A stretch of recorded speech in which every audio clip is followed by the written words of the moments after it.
Morning students, हम आपके footprints के चैप्टर नंबर 5 के बारे में डिस्कस कर रहे थे। फुटप्रिंट्स विदाउट फीट, इस पार्ट का नाम भी यही है। हम इस पार्ट को हम क्लियर कर चुके हैं। ग्रिफिन की कहानी है, वो कैसे लंदन के स्टोर में से वहाँ से भाग निकलता है।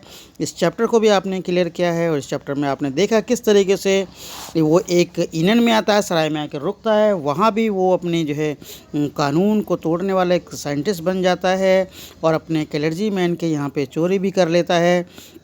हम नेक्स्ट पेज है जो हम इसको यहाँ से पढ़ना शुरू करेंगे, इसके बारे में हम आगे पढ़ेंगे। यहाँ अब आप देखेंगे बट इट वाज से हम लोग पढ़ रहे हैं, इसके बारे में विशेष ध्यान रखेंगे आप। But it was not as extraordinary as the behaviour of Mrs Hall's furniture a little later that morning. लेकिन उस दिन जो सबसे विचित्र घटना घटी थी कि जो मिसेस हॉल का जो फर्नीचर है उस समय थोड़ा सा उसका जो बिहेवियर था बदला हुआ था। The landlord and his wife were up very early. इस दिन जो घर के जो मकान मालिक है और उनकी पत्नी है जल्दी ही सुबह उठ गई थी। And her surprise to see the scientist room door wide open. और उनको देखकर ये आश्चर्य हुआ कि आज तो वैज्ञानिक का जो घर का दरवाज़ा है वो खुला हुआ है। Usually it was shut and locked, and अक्सर ये दरवाज़ा बंद रहता है, उसमें ताला लगा रहता है। And he was furious if anyone entered his room. और इस बात को उनको जो है प्रवेश करने में थोड़ा सा अजीब सा लगा।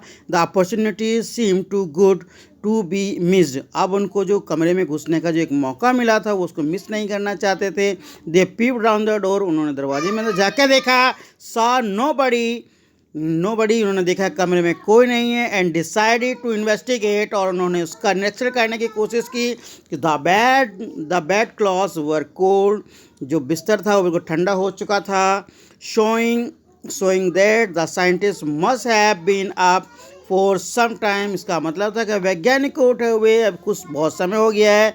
And stranger still he the clothes and bandage that he always war were lying about the room.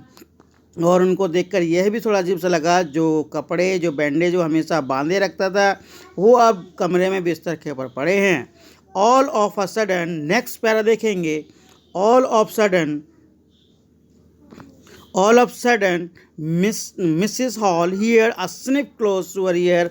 अचानक से मिसिस हॉल ने अपने कान के पास किसी की जैसे सांस लेने की आवाज़ को सुना। A moment later that the hat on the bed post left up and dash itself into her face. तभी उनके जो बिस्तर पे एक टोपी रखी हुई थी जो साइंटिस्ट पहनता था, वो टोपी उठती है अचानक से और वो उनके मुंह पर जा कर के लग जाती है।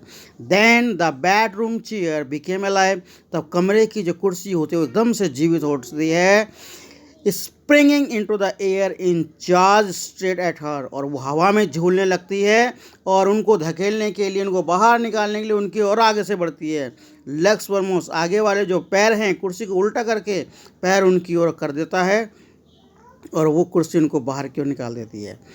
ऐश, यहाँ पे देखेंगे, as her husband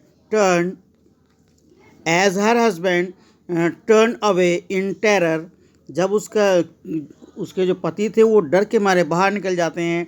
the extraordinary chair push them both out of the room. वो जो कुर्सी थी उस कुर्सी ने उन दोनों को खींच करके बाहर निकाल दिया। And then appear to slam and lock the door after them, और उसके बाद उन्हें जोर से दरवाजे को मारा और दरवाज़ा अपने आप वो लॉक हो गया। Mrs hall almost fell down.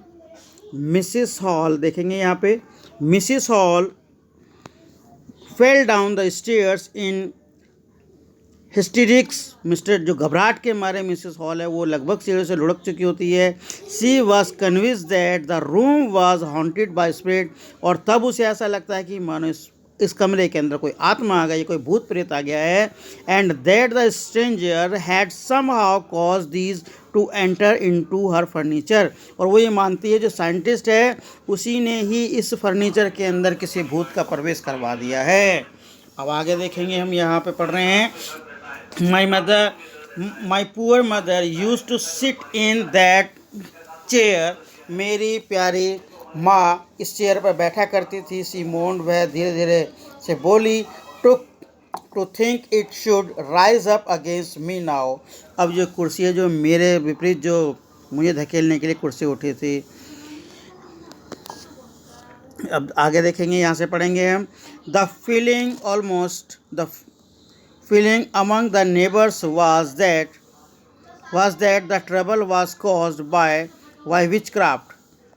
अभी हम इसको यहाँ तक रख लेते हैं। अभी इस वीडियो के अंदर, अगली वीडियो में हम कंटिन्यू करेंगे।